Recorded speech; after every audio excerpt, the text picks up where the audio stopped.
if they feel like their life is in immediate danger. Hello, Terry. You might mistakenly step on one because these guys are called vintage animals. They do like to spend lots of time buried in shallow, sandy areas just like this. You guys can do what we like to call the stingray shuffle. Yes. They'll just shuffle your feet along the sand. Clap, stomp, cheer, anything to let them know they're doing a great job. They all appreciate that a lot. Now, Clover is just waking up this morning, so Clover wants to show off just one more time and take a stroll on his favorite barrel. Now, before we start this next behavior, just in case anyone forgot, or if anyone is just now joining us, Clover is our oldest bird here at 42 years old. But he is also the biggest show-off here in the park in general. Away, which is great when you live in the rainforest, not so nice coming from your living room all hours of the night. They are also extremely messy. They'll poop wherever, whenever they want. They throw their food and they have no manners at all. Also made out of keratin. Same thing as our hair and nails, just a lot more dense. That means they need to stay trimmed. And it's not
when it is okay to do so.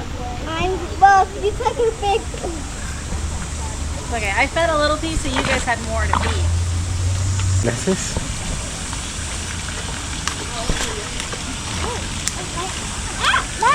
Hold the black. Yes, fingers. About the size of a dinner plate, so she was just a little hatchling.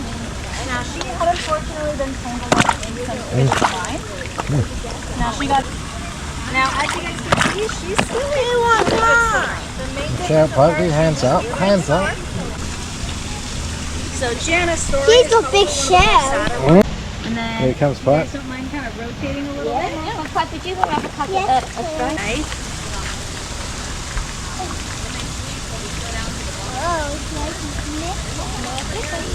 So this is made out of the same thing that our hair and Sherman and Cindy have joined us at the back of the boat, so in just a moment I'm going to have Sherman come show off by jumping through the hoop and that's all. Coming up,